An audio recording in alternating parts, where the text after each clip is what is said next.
Merci, professeur Riaté, pour votre présentation, que je trouve de très bonne qualité, et beaucoup d'informations.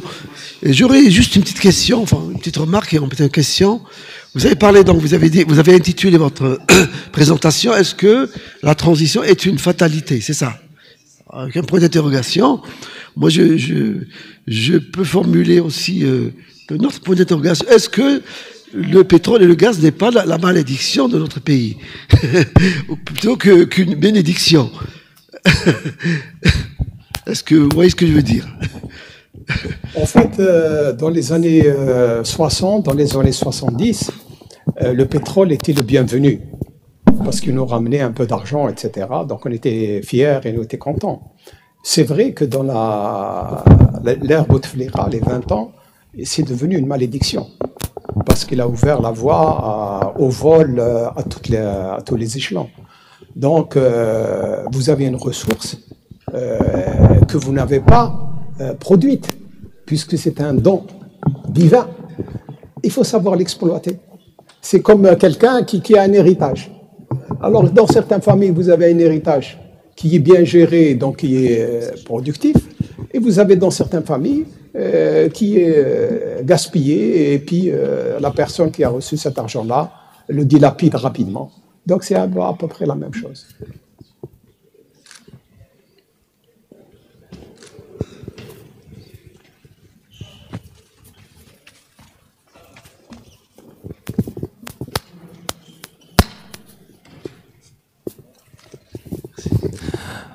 Donc bonjour à toutes et à tous. Mes remerciements au professeur Riaté pour votre excellente intervention. Philosophe que je suis, c'est vrai que c'est une question un petit peu difficile de parler de l'énergie, mais ce qui m'a quand même poussé à vous poser cette question, ça concerne justement la question de la transition. Fatalité, entre guillemets, est-ce que c'est un déterminisme ou un choix, peu importe, mais ma question est très très simple. Elle est où la place de la question écologique dans la transition énergétique?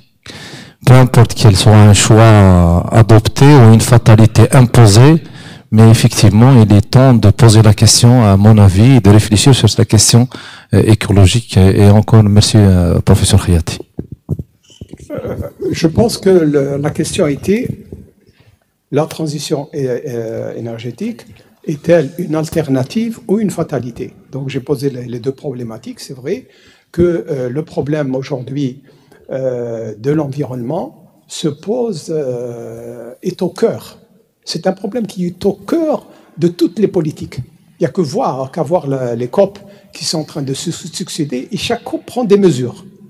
Et nous, comme des chefs, bon, ça ne nous regarde pas, ça ne nous intéresse pas, mais au moment où ce sera appliqué, ce sera trop tard. Parce qu'on va voir des bateaux qui arrivent dans un port, on leur dit, voilà, vous avez la taxe carbone? Non, vous payez.